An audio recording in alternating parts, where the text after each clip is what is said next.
എല്ലാവർക്കും നമസ്കാരം. ഞാൻ സരിതാ മഹേശ്വരൻ.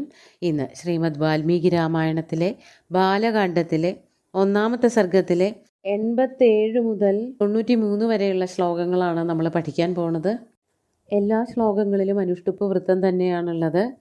നമ്മൾ കഴിഞ്ഞ ദിവസം പറഞ്ഞു നിർത്തിയത് യുദ്ധത്തിന് ശേഷം സീതയെ വീണ്ടെടുത്തു. രാജ്യത്തിൽ, അതായത് രാവണൻ മരിച്ചുല്ലോ, രാവണനെ വധിച്ചുല്ലോ, ആ രാജ്യത്ത് ലങ്കാരാജ്യത്തിൽ വിഭീഷണനെ രാജാവായിട്ട് വാഴിച്ചു എന്നാണ് പറഞ്ഞു നിർത്തിയത്. എന്നിട്ട് എല്ലാ വാനരന്മാരെയും വീണ്ടും ജീവിപ്പിച്ചിട്ട് എല്ലാവരും കൂടിയിട്ട് തിരിച്ച് സ്വന്തം നാട്ടിലേക്ക്, അതായത് അയോധ്യയിലേക്ക് പുറപ്പെട്ടു പുഷ്പക വിമാനത്തിൽ എന്ന് പറഞ്ഞു നിർത്തി. എന്നിട്ട് എന്തൊക്കെയാണ് ഉണ്ടാവണതെന്ന് നോക്കാം. ആദ്യം 87-ാമത്തെ ശ്ലോകം നോക്കാം. ഭരദ്വാജാശ്രമം ഗത്വാ രാമസത്യപരാക്രമ ഭരതസ്യാന്തികേ രാമോ ഹനുമന്തം വ്യസർജയത്. രാമൻ ലങ്കയിൽ നിന്ന് പോന്നിട്ട് പുഷ്പക വിമാനത്തിൽ കയറിയിട്ട് എല്ലാവരും കൂടിയിട്ട് പോരുന്ന വഴിക്ക് ഭരദ്വാജ മുനിയുടെ ആശ്രമത്തിൻ്റെ അവിടെ ഒന്ന് ഇറങ്ങുന്നുണ്ട്. അപ്പോൾ അതിനെ പറ്റിയിട്ടാണ് പറയണത്. സത്യപരാക്രമ രാമ, സത്യപരാക്രമിയായിട്ടുള്ള, സത്യത്തോടുകൂടി മാത്രം പരാക്രമണം നടത്തുന്നവനായിട്ടുള്ള, എല്ലാവർക്കും ഇഷ്ടപ്പെട്ടവനായ, എല്ലാവരോടും ദയാവായ്പും സ്നേഹവുമൊക്കെ ഉള്ളവനായ ആ രാമൻ, 2 തവണ രാമൻ എന്നിവിടെയും പറയുന്നുണ്ട്. അങ്ങനെയുള്ള രാമൻ എന്ത് ചെയ്തു? ഭരദ്വാജാശ്രമം ഗത്വ, ഭരദ്വാജൻ്റെ ആശ്രമത്തിൽ ആദ്യം എത്തിയിട്ട് അവിടെ ഒന്ന് വിശ്രമിച്ചിട്ടുണ്ടാവണം. അവിടെ എന്തിനാണ് ഇറങ്ങിയതെന്നൊന്നും ഇവിടെ പറയണില്ല. ആദ്യം പുഷ്പക വിമാനത്തിൽ കയറിയിട്ട് ലങ്കയിൽ നിന്ന് പോന്ന് ഭരദ്വാജ മുനിയുടെ ആശ്രമത്തിലേക്കാണ് എത്തിയത്. അവിടെ എത്തിയതിന് ശേഷം അവിടെ കുറച്ച് നേരം നിന്നപ്പോൾ ഭരതന് തൻ്റെ വരവിനെ പറ്റിയിട്ട്, ശ്രീരാമൻ തിരിച്ചു വരില്ലായിരിക്കുമോ, 14 വർഷം കഴിയായി, ശ്രീരാമൻ വന്നിട്ടില്ലെങ്കിൽ ശരീരത്തോട് കൂടിയിട്ട് തീയിൽ ചാടി മരിക്കുമെന്നൊക്കെ പറഞ്ഞിട്ടുണ്ട്. അതുകൊണ്ട് ഭരതനെ ആശ്വസിപ്പിക്കാൻ വേണ്ടിയിട്ട് എന്താണ് ചെയ്തതെന്ന് പറയാണ്. ഭരതസ്യ അന്തികേ രാമ ഹനുമന്തം വ്യസർജയത്.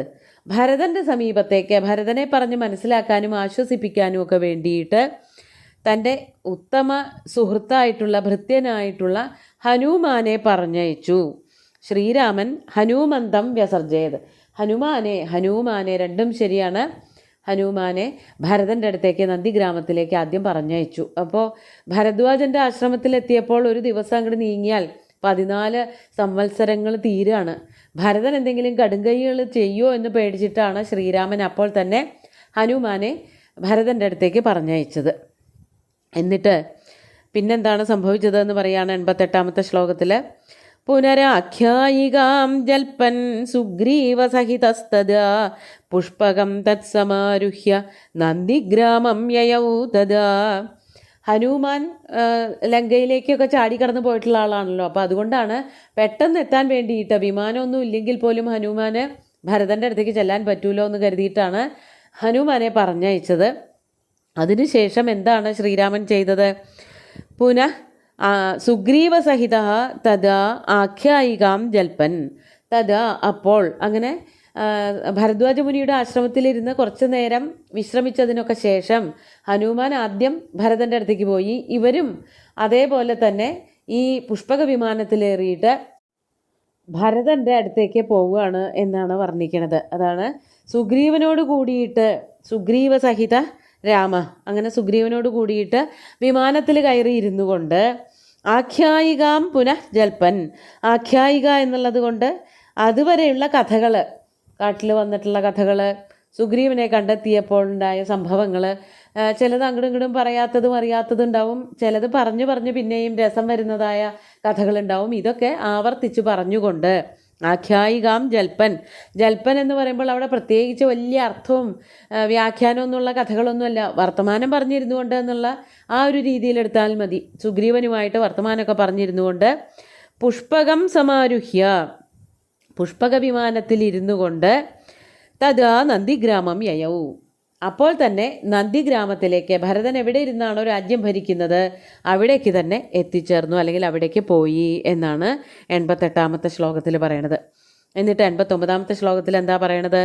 നന്ദിഗ്രാമേ ജടാം ഹിത്വാ ഭ്രാതൃഭിः സഹിതോ നഘ രാമസീതാമനുപ്രാപ്യ രാജ്യം പുനരവാപ്തവാൻ. ആദ്യം നന്ദിഗ്രാമത്തിലെത്തി. അവിടെ ഭരതൻ മാത്രമൊന്നുമല്ല, എല്ലാ സഹോദരന്മാരും ഉണ്ട്. അതാണ് നന്ദിഗ്രാമേ. നന്ദിഗ്രാമത്തിൽ ചെന്നിട്ട് ജടാം ഹിത്വ, ജടയൊക്കെ കളഞ്ഞിട്ട്, അതായത് വനവാസം ആചരിക്കുമ്പോൾ രാജോചിതമായിട്ടുള്ള വേഷങ്ങളൊക്കെ പരിത്യജിച്ചിരുന്നുവല്ലോ ശ്രീരാമൻ മാത്രമല്ല, ലക്ഷ്മണനും സീതയൊക്കെ കാട്ടിന് അനുയോജ്യമായിട്ടുള്ള, കാടിന് ഇണങ്ങുന്നതായിട്ടുള്ള വസ്ത്രങ്ങളും ശരീരത്തിലെ വേഷവിധാനങ്ങളും തലമുടിയും ആയുധങ്ങളും ഒക്കെ എടുത്തിട്ടാണ് പോയത്. അപ്പോൾ അതിനനുസരിച്ചുള്ളൊരു വേഷം അതായിരുന്നു കാട്ടിലുണ്ടായിരുന്നത്. അതൊക്കെ ഉപേക്ഷിക്കണമല്ലോ, ഇനി നാഗരികനായി, രാജാവായി. അപ്പോൾ ജടയും അതുപോലെ തന്നെ ചീരാദി വസ്ത്രങ്ങളൊക്കെ ഉപേക്ഷിച്ചു. അതാണ് ഇവിടെ പറയുന്നത് ജടാം ഹിത്വ. ജടയൊക്കെ മുറിച്ച് കളഞ്ഞിട്ട് തലമുടിയൊക്കെ സാധാരണ പോലെയാക്കിയിട്ട് ഭ്രാതൃഭിസഹിത അനഘ രാമ, ഭ്രാതാക്കന്മാരോടുകൂടി സഹോദരന്മാരോടുകൂടി ആ ശുദ്ധാത്മാവായിട്ടുള്ള തെറ്റുകളൊന്നും ചെയ്യാത്തവനായ അനഘനായിട്ടുള്ള ശ്രീരാമൻ സീതാമനുപ്രാപ്യ രാജ്യം പുനഃ അവാപ്തവാൻ, സീതയോടുകൂടി ചേർന്നിട്ട് രാജ്യം പിന്നെയും സ്വീകരിച്ചു, രാജ്യം വീണ്ടും സ്വീകരിച്ചു. അപ്പോൾ ആദ്യം രാജ്യം സ്വീകരിക്കാൻ പോയപ്പോൾ അവിടെ അഭിഷേകം നടന്നില്ലല്ലോ, വിച്ഛിന്നാഭിഷേകമായിരുന്നു. ഇപ്രാവശ്യം യഥാർത്ഥത്തിലുള്ള അഭിഷേകം നടന്നു. സീതയോട് കൂടിയിട്ട് രാജ്യം ശ്രീരാമൻ സ്വീകരിക്കുകയും ചെയ്തു. അപ്പോൾ ആദ്യം സീതയെ സ്വീകരിച്ചു, ലങ്കയിൽ നിന്ന് അഗ്നിവിശുദ്ധയായിട്ടുള്ള സീതയെ സ്വീകരിച്ചു. അതിനുശേഷം സീതയോട് കൂടിയിട്ട് അയോധ്യയിൽ വന്ന് രാജ്യവും സ്വീകരിച്ചു. പുനഃ അവാപ്തവാൻ, വീണ്ടും സ്വീകരിച്ചു എന്ന് പറയുമ്പോൾ ഒരു തവണ കിട്ടേണ്ടിയിരുന്നതാണ്, അതാണ് കൈകേയി ഇടപെട്ട് ഇല്ലാതെയായത്. അത് വീണ്ടും ശ്രീരാമൻ തന്നെ ഏറ്റെടുത്തു എന്നാണ് ഇവിടെ പറയണത്. നമുക്ക് 90ാമത്തെ ശ്ലോകം നോക്കാം. ശ്രീരാമൻ രാജ്യഭാരം ഏറ്റെടുത്തപ്പോൾ അവിടുത്തെ കഥകൾ എങ്ങനെയായിരുന്നു, ആ രാജ്യത്തിൻ്റെ അവസ്ഥകൾ എന്തായിരുന്നു എന്നുള്ളതൊക്കെയാണ് ചുരുക്കി ഇനി വരണ 100 വരെയുള്ള ശ്ലോകങ്ങളെ കൊണ്ട് പറയണത്. നമുക്ക് ആദ്യം ഇപ്പോൾ 90ാമത്തെ ശ്ലോകം നോക്കാം. പ്രഹൃഷ്ടമുദിതോ ലോകസ്തുഷ്ടഃ പുഷ്ടഃ സുധാർമ്മിക നിരാമയഹ്യരോഗശ്ച ദുർഭിക്ഷഭയവർജിത. ആ രാജ്യം, അയോധ്യ രാജ്യം ഒട്ടാകെ മാറി. ശ്രീരാമൻ ഭരണം കൈയാളിയതോടുകൂടി തന്നെ അവിടെ എന്തൊക്കെയാണ് സംഭവിച്ചത്? പ്രഹൃഷ്ടമുദിതോ ലോകം മുഴുവനും ഹർഷാരവങ്ങളെ കൊണ്ട് നിറഞ്ഞു. ശ്രീരാമൻ വന്ന് രാജ്യഭാരം ഏറ്റെടുക്കണമെന്നുള്ളത് അവിടുത്തെ ജനങ്ങളുടെയൊക്കെ ഒരു ആവശ്യമായിരുന്നു, അവരുടെ മോഹമായിരുന്നു. അതുകൊണ്ട് ശ്രീരാമൻ വന്ന് രാജാവായി തീർന്നപ്പോൾ എല്ലാവരും അത്യന്തം സന്തോഷിച്ചു.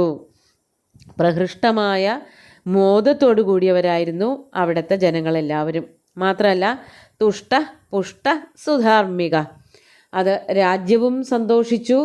അതുപോലെ തന്നെ ധർമ്മത്തിനും മറ്റ് നീതി ന്യായാദികൾക്കൊക്കെ പുഷ്ടിയും സംഭവിച്ചു. നന്മ മാത്രം വർദ്ധിക്കാൻ തുടങ്ങി. മറ്റത് അങ്ങനെയായിരുന്നില്ല, അധാർമികതയൊക്കെ കളിയാടിയിരുന്നു. പക്ഷേ ശ്രീരാമൻ ഭരണത്തിലേക്ക് വന്നതോടുകൂടിയിട്ട് വളരെ സത്യവും നീതിയുമൊക്കെ നടപ്പാകാൻ തുടങ്ങി. അതുകൊണ്ട് ജനങ്ങളും വളരെയധികം സന്തോഷിച്ചു, രാജ്യവും സുഭിക്ഷമായി എന്നാണ് പറയണത്. മാത്രമല്ല നിരാമയോ ഹ്യരോഗശ്ച, നിരാമയം, ആമയം എന്ന് പറഞ്ഞാൽ അസുഖങ്ങളാണ്. ജനങ്ങൾക്ക് അസുഖം വളരെ കുറഞ്ഞു. അതുപോലെ തന്നെ രോഗങ്ങളും വരാതെയായി, അരോഗദൃഢഗാത്രരായി ജനങ്ങളൊക്കെ. രോഗം വരാതെയായി, ആരോഗ്യവും വീണ്ടെടുത്തു ജനങ്ങൾക്കൊക്കെ. നല്ല രാജാക്കന്മാർ, നല്ല ഭരണകർത്താക്കൾ ഉണ്ടെങ്കിൽ അങ്ങനെയാണത്രേ, രോഗങ്ങൾ വരില്ല, എല്ലാവർക്കും ആരോഗ്യം ഉണ്ടാവും, മഴയുണ്ടാവും, വെള്ളം ആവശ്യത്തിനുണ്ടാവും. ഇങ്ങനെ പല പല കണക്കുകളുണ്ട്. ഈ ചീത്ത ഭരണാധികാരികൾ വരുമ്പോൾ നഷ്ടങ്ങൾ സംഭവിക്കും. ആ നഷ്ടങ്ങൾക്ക് പറയണ പേരാണ് ഈതികൾ എന്ന്. നാശനഷ്ടങ്ങൾ രാജ്യത്തെ ഒട്ടാകെ വരും. അത് ഒരു 6-7 എണ്ണം കണക്കാക്കി വച്ചിട്ടുണ്ട്. അതിവൃഷ്ടി, അനാവൃഷ്ടി, ശലഭാ മൂഷകാ ഖഗ, പ്രത്യാസന്നശ്ച രാജാന ഷഡേതാ ഈതയസ്മൃത എന്നാണ്. 6 ഈതികളാണുള്ളത്. അത് ശലഭം, മൂഷകം, അതിവൃഷ്ടി, അനാവൃഷ്ടി. അപ്പോൾ അതിവൃഷ്ടി, അനാവൃഷ്ടിയും ശലഭങ്ങളും മൂഷകങ്ങളും ഒക്കെ ഉണ്ടെന്നുണ്ടെങ്കിൽ കൃഷി എന്ന് പറഞ്ഞ സാധനം ഉണ്ടാവില്ല, കൃഷി ചെയ്യാനേ പറ്റില്ല. മഴ ആവശ്യത്തിന് കിട്ടണം, എന്നാലേ കൃഷി നടത്താൻ പറ്റുള്ളൂ. അതുപോലെ തന്നെ ഉണ്ടാകുന്ന വിഭവങ്ങൾ, ചെടികളൊക്കെ പക്ഷികൾ വന്ന് നശിപ്പിക്കുക, എലികൾ വന്ന് തുരന്ന് തിന്നൊക്കെ തുടങ്ങിയാൽ അതോടുകൂടി പിന്നെയും കൃഷി നശിച്ചു പോകും. കൃഷിയൊക്കെ നശിച്ചാൽ രാജ്യം സമ്പദ് സമൃദ്ധിയിലേക്ക് പോവില്ല. മാത്രമല്ല മറ്റു രാജാക്കന്മാരെ ആക്രമിക്കാൻ കൂടി തയ്യാറായി നിന്നാൽ അതിനെയാണ് 6 ഈതികൾ എന്ന് പറയണത്. അതൊന്നും ഉണ്ടായില്ല ശ്രീരാമൻ്റെ ഭരണകാലത്ത്. നിരാമയം, അവിടെ അസുഖങ്ങളൊന്നും ഉണ്ടായില്ല, എല്ലാവർക്കും ആരോഗ്യമുണ്ടായി. മാത്രമല്ല രാജ്യം എങ്ങനെയായിരുന്നു? ദുർഭിക്ഷ ഭയവർജിത. ദുർഭിക്ഷം എന്ന് പറഞ്ഞാൽ പഞ്ഞമാണ്, ഒന്നും കിട്ടാനില്ലാത്ത അവസ്ഥ. അത് ഉണ്ടായേയില്ല. ശ്രീരാമൻ എന്നാണോ രാജ്യഭാരം കയ്യേറ്റത് അന്നു മുതൽ ദുർഭിക്ഷമില്ലാതെയായി. അതുപോലെ പേടിയുമില്ലാതെയായി. പേടിയില്ലാതെയാവുക എന്ന് പറഞ്ഞാൽ പരസ്പരം ബഹുമാനമില്ലാതെയാവുക, പേടിയില്ലാതെയാവുക എന്നൊന്നുമല്ല. ഗുരുക്കന്മാരെ ശിഷ്യന്മാർക്ക് പേടിയുണ്ടായിരുന്നു, കാരണവന്മാരെ ചെറുപ്പക്കാർക്ക് പേടിയുണ്ടായിരുന്നു. അങ്ങനത്തെ പേടിയില്ലാതെ ആവലല്ല ഉദ്ദേശിച്ചത്. പൊതുവെ ഒരു അരക്ഷിതാവസ്ഥ വരുമല്ലോ, നമുക്കൊന്നും ഒരു നാഥനില്ല, ആരോടും പറയാനില്ല എന്നൊക്കെ തോന്നുമ്പോൾ ഉണ്ടാവുന്നതായ ആ പേടിയെയാണ് ഇവിടെ ഭയം എന്നുള്ളത് കൊണ്ട് ഉദ്ദേശിക്കുന്നത്. ചോദിക്കാനും പറയാനൊന്നും ആരും ഇല്ലാത്തൊരവസ്ഥ വരാറുണ്ട്. അപ്പോൾ അത് അല്ല, എല്ലാത്തിനും നാഥനായിട്ട് പിതാവായിട്ട് ഇവിടെ ശ്രീരാമനുണ്ട് എന്നുള്ള തോന്നൽ വന്നതോടു കൂടിയിട്ട് ജനങ്ങളുടെ അങ്ങനത്തെ പേടികളൊക്കെ പോയി എന്നർത്ഥം. ഇനി പിന്നെന്തൊക്കെ ഇല്ലാതെയായി? അതാണ് 91-ാമത്തെ ശ്ലോകത്തിൽ. ന പുത്രമരണം കേചിത് ദ്രക്ഷ്യന്തി പുരുഷാഃ ക്വചിത് നാര്യശ്ചാവിധവാ നിത്യം ഭവിഷ്യന്തി പതിവ്രതാഃ. ചിലതൊന്നും കേൾക്കാനേ ഇല്ലാതെയായി. എന്താണത്? പുത്രമരണം കേചിത് എന്ന് ദ്രക്ഷ്യന്തി. അവിടെ ഇവിടെയൊക്കെ പലപ്പോഴും പുത്രന്മാർ മരിക്കുന്നത് അപകടങ്ങളിൽ, അതുപോലെ വിഷാദി വസ്തുക്കളുള്ളിൽ ചെന്നുകൊണ്ട് പുത്രന്മാർ മരിച്ചിട്ട് അച്ഛനമ്മമാർ ജീവിച്ചിരിക്കേണ്ടതായി വരുന്ന അവസ്ഥകളുണ്ട്.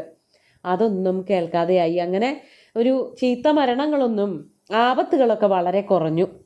മാത്രമല്ല അവിടുത്തെ പുരുഷന്മാരാരും ഇതുപോലെയുള്ള ആപത്തുകളിലൊന്നും ചെന്ന് പെടാതെയായി. പുരുഷാഹ കേചിത് ന പുത്രമരണം ദ്രക്ഷ്യന്തി.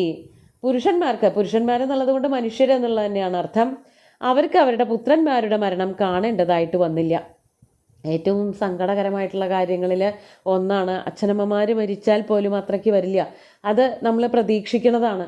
അതായത് അവർ നമ്മളെക്കാളും എത്രയോ പ്രായമേറിയവരായതുകൊണ്ട് ചിലപ്പോൾ അതൊക്കെ സംഭവിക്കും. പക്ഷേ മക്കൾ മരിക്കുന്നതിനേക്കാളും സങ്കടം വേറെ ഒന്നുമില്ല എന്നാണ് പറഞ്ഞു കേട്ടിരിക്കുന്നത്. അപ്പോൾ മക്കളുടെ മരണം കാണേണ്ടതായിട്ട് വരിക എന്നുള്ളത് അത്യന്തം ദൗർഭാഗ്യകരമായിട്ടുള്ള കാര്യമാണ്. അത് ഉണ്ടായില്ല ശ്രീരാമൻ്റെ രാജ്യത്ത്. അതാണ് രാമരാജ്യം, അതിൻ്റെ പ്രത്യേകതയാണ് പറയണത്. മാത്രമല്ല നാര്യശ്ച ആവിധവാ നിത്യം ഭവിഷ്യന്തി പതിവ്രതാഃ. പതിവ്രതകളായിട്ടുള്ള നാരികൾ അവിധവകളായിട്ടും വർത്തിച്ചു. പതിയോട് അങ്ങേയറ്റം താല്പര്യമുള്ളവരായ സ്ത്രീകൾ, അവരുടെ ഭർത്താക്കന്മാർക്കും കുഴപ്പങ്ങളൊന്നും സംഭവിച്ചില്ല. അതായത് ദമ്പതിമാരും സുഖമായി ജീവിച്ചു. അവരുടെ മക്കൾക്കും ആരോഗ്യത്തിനോ ആയുസ്സിനോ ഒന്നും പഞ്ഞമുണ്ടായിരുന്നില്ല. എല്ലാവരും സുഖമായിട്ട് ജീവിച്ചു. അതുകൊണ്ട് മരണം ഉണ്ടായിരുന്നില്ല എന്നോ ഒന്നും അല്ല പറയണത്. എല്ലാവർക്കും ഒരു കാലം വന്നാൽ മരണം വരും. അത് അതിൻ്റെ രീതിയിൽ തന്നെ നടക്കുകയുണ്ടായുള്ളൂ. അല്ലാതെ ആക്രമണങ്ങൾ, വെട്ട്, കുത്ത്, അതുപോലെ സ്ത്രീകളെ ഉപദ്രവിക്കുക, അമ്മമാരെ ആക്രമിക്കുക, അതൊന്നും ഉണ്ടായിരുന്നില്ല. അതെല്ലാം നിയന്ത്രിതമായിരുന്നു. ശ്രീരാമചന്ദ്രൻ്റെ ഭരണത്തിൽ വളരെ മര്യാദാപൂർവം ആൾക്കാർ ജീവിച്ചു എന്നർത്ഥം. ഇനി 92-ാമത്തെ ശ്ലോകം നോക്കാം. നജ അഗ്നിജം ഭയം കിഞ്ചിന്നാപ്സുമജ്ജന്തി ജന്തവ നവാതജം ഭയം കിഞ്ചിന്നാഭിജ്വരകൃതം തഥാ. ഇനി പേടിയുണ്ടായില്ല ആൾക്കാർക്ക് എന്ന് പറഞ്ഞല്ലോ. ചിലതരം പേടികൾ മനുഷ്യരുടെ കൂടപ്പിറപ്പുകളാണ്. എന്തൊക്കെയാണത്? അഗ്നിജം ഭയം, തീ പിടിക്കുമോ? വീട്ടിൽ തീ, പലതരത്തിലുള്ള തീകൾ കത്തിക്കാറുണ്ട്. അടുക്കളയിൽ തീ കൊളുത്തിയിട്ടാണ് പാചകങ്ങളൊക്കെ നടത്തുന്നത്. വിളക്ക് കൊളുത്തി വയ്ക്കാറുണ്ട്. അതുപോലെ തന്നെ ആരാധനയ്ക്ക് വേണ്ടിയിട്ട് വിളക്ക് കൊളുത്താറുണ്ട്. അപ്പോഴൊക്കെ വിളക്കിൻ്റെ ആവശ്യമുണ്ട്. ആ വിളക്കിൽ നിന്നൊരു പൊരി പുറത്തേക്ക് വീണിട്ട് വീട് മുഴുവനും കത്തിപ്പടരുന്ന സന്ദർഭങ്ങൾ ധാരാളമായിട്ടുണ്ടാവും. മനുഷ്യരായവർക്ക് എല്ലാവർക്കും അഗ്നിഭയം ധാരാളമായിട്ടുണ്ടാവാറുണ്ട്. ശ്രീരാമൻ്റെ രാജ്യത്ത് അതുണ്ടായില്ല. അതാണ് അഗ്നിജം ഭയം ന കിഞ്ചിത്. മാത്രമല്ല അപ്സു ന ജന്തവഹ മജ്ജന്തി. ജനങ്ങൾ അല്ലെങ്കിൽ ജീവികൾ അല്ലെങ്കിൽ മൃഗങ്ങൾ വെള്ളത്തിൽ മുങ്ങി മരിക്കുകയും ഉണ്ടായില്ല. അഗ്നി ഏതുപോലെ ആക്രമണകാരിയാണോ, അശ്രദ്ധ കൊണ്ട് മരണം സംഭവിക്കുന്നതാണോ, അതേപോലെ തന്നെയാണ് വെള്ളത്തിൽ പോയാലും. ആവശ്യമില്ലാതെ ഒഴുകണ വെള്ളത്തിലോ നിലയില്ലാത്ത വെള്ളത്തിലോ ഒക്കെ ഇറങ്ങിയാൽ മരണം സംഭവിക്കും. ആരും അങ്ങനെയുള്ളതിനൊന്നും പുറപ്പെട്ടില്ല. ആർക്കും അങ്ങനത്തെ ആപത്തുകളൊന്നും സംഭവിച്ചില്ല. അപ്സു വെള്ളങ്ങളിൽ, ബഹുവചനാണ് അപ്ശബ്ദം. അത് ആ വെള്ളത്തിൽ ആരും ജന്തവഹ ന മജ്ജന്തി, ആൾക്കാർ, ജീവികൾ, മൃഗങ്ങൾ, പശുക്കളായാലും ആട്, പോത്ത്, ഇങ്ങനെയുള്ളത് വളർത്തു പക്ഷികൾ, വളർത്തു മൃഗങ്ങൾ, മനുഷ്യരെ, കുട്ടികൾ, ആർക്കും ഈ വെള്ളത്തിൽ മുങ്ങി മരണമൊന്നും സംഭവിച്ചിരുന്നില്ല. മാത്രമല്ല വാതജംഭയം വാതജംഭയം എന്ന് പറഞ്ഞാൽ കാറ്റ് വീശ, കൊടുങ്കാറ്റ് വീശിയിട്ടുള്ള പേടികൾ ഉണ്ടായില്ല. അതുപോലെ കിഞ്ചിന്ന ജ്വരകൃതം തഥാ അഭി, അതുപോലെ പനി വന്നിട്ട് പലതരത്തിലുള്ള പനികൾ, എന്തെല്ലാം പനികളുടെ പേര് കേൾക്കണു, അങ്ങനത്തെ ഒരു തരത്തിലുള്ള പനികളും അന്ന് ഉണ്ടായില്ല, അങ്ങനത്തെ പേടികൾ ഉണ്ടായില്ല. ആദ്യമേ പറഞ്ഞു അസുഖങ്ങളൊന്നും ഇല്ല എന്ന്, എന്നാലും എടുത്തു പറയാണ് പനിയോ അസുഖങ്ങളോ വെള്ളത്തിൽ മുങ്ങി മരണമോ അഗ്നി ബാധിച്ചുള്ള മരണമോ ഒന്നും അക്കാലത്ത് കേൾക്കാനുണ്ടായിരുന്നില്ല, ശ്രീരാമൻ്റെ സദ്ഭരണം കാരണം. നമുക്ക് 93-ാമത്തെ ശ്ലോകം കൂടി നോക്കാം. ന ചാഭിക്ഷുദ്ഭയം തത്ര ന തസ്കരഭയം തഥാ നഗരാണി ച രാഷ്ട്രാണി ധനധാന്യയുതാനി ച. ഇനി വേറെ ചില പേടികളുണ്ട്. വിശപ്പ് വരുമോ എന്നുള്ള പേടി, അതാണ് ന ച അഭി ക്ഷുദ്ഭയം. ക്ഷുദ്ഭയം അഭി ന, വിശന്നിട്ട് പേടിച്ച് ഇരിക്കുന്നൊരവസ്ഥയില്ല, ആരും വിശപ്പ് അനുഭവിക്കാതെയായി. വിശപ്പില്ല എന്നുള്ളത് കൊണ്ട് അസുഖമല്ലാതെ വിശന്ന് കരയേണ്ടതായിട്ടുള്ളൊരവസ്ഥയില്ല, അവർക്കൊക്കെ ഭക്ഷണം കിട്ടിയിരുന്നു. അതാണ് ക്ഷുദ്ഭയമില്ലാതെയായി എന്നുള്ളത് കൊണ്ട് ഉദ്ദേശിച്ചത്. മറ്റൊന്ന്, ഏറ്റവും വലിയൊരു ഭയം തസ്കര ഭയം, കള്ളന്മാരെ പേടിച്ച് ജീവിക്കേണ്ടതായിട്ട് വരിക. അങ്ങനെ കള്ളന്മാരെ പേടിക്കേണ്ട കാലവും അല്ലാതിരുന്നു. രാമൻ രാജ്യത്തിൽ ഭരണത്തിൽ വന്നതോടുകൂടിയിട്ട് കള്ളന്മാരില്ലാതെയായി നാട്ടിൽ. കാക്കേണ്ട ആവശ്യമൊന്നുമില്ല, ആൾക്കാർക്കൊക്കെ സുഭിക്ഷമായിട്ട് സാധനങ്ങൾ കിട്ടിത്തുടങ്ങി.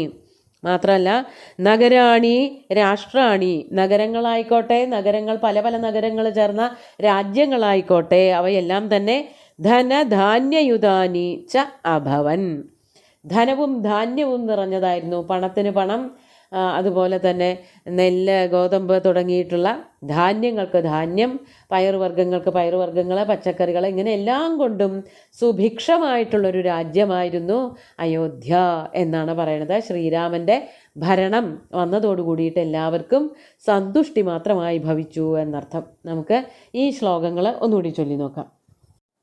ഭരദ്വാജാശ്രമം ഗത്വാ രാമ സത്യപരാക്രമ ഭരതസ്യാന്തികേ രാമോ ഹനുമന്തം വ്യസർജയത് പുനരാഖ്യായികാം ജൽപ്പൻ സുഗ്രീവസഹിതസ്തദാ പുഷ്പകം തത്സമാരുഹ്യ നന്ദിഗ്രാമം യയൗ തദാ നന്ദിഗ്രാമേ ജടാം ഹിത്വാ ഭ്രാതൃഭിः സഹിതോ നഖ രാമസീതാമനുപ്രാപ്യ രാജ്യം പുനരവാപ്തവാൻ പ്രഹൃഷ്ടമുദിതോ ലോകസ്തുഷ്ടഃ പുഷ്ടഃ സുധാർമ്മിക നിരാമയോ ഹ്യരോഗശ്ച ദുർഭിക്ഷഭയവർജിത ന പുത്രമരണം കേചിദ്രക്ഷ്യന്തി പുരുഷാഃ ക്വചിത് നാര്യശ്ച വിധവാ നിത്യം ഭവിഷ്യന്തി പതിവ്രതാഃ ന ചാഗ്നിജം ഭയം കിഞ്ചിന്നാപ്സുമജ്ജന്തി ജന്തവഃ ന വാതജം ഭയം കിഞ്ചിന്നാഭിജ്വരകൃതം തഥാ ന ചാഭിക്ഷുദ്ഭയം തത്ര ന തസ്കരഭയം തഥാ നഗരാണി ച രാഷ്ട്രാണി ധനധാന്യയുതാനി ച. അങ്ങനെ സമ്പദ് സമൃദ്ധമായി തീർന്നു എന്നാണ് ഇവിടെ കവി വർണ്ണിക്കുന്നത്. ഇനി അടുത്ത ശ്ലോകങ്ങളിലും ഏതാണ്ട് ഇതൊക്കെ തന്നെയാണ് പറയുന്നത്. അയോധ്യ രാജ്യത്തിൻ്റെ സമ്പദ് സമൃദ്ധി വർണ്ണിക്കുന്നതായ ഈ ശ്ലോകങ്ങൾ ഭഗവാൻ ശ്രീരാമചന്ദ്രൻ്റെ കാൽക്കൽ അർപ്പിച്ചുകൊണ്ട് ഗുരുവായൂരപ്പനെ സാഷ്ടാംഗം നമസ്കരിച്ചുകൊണ്ട് എല്ലാവർക്കും ശുഭദിനം നേർന്നു നിർത്തട്ടെ. നന്ദി.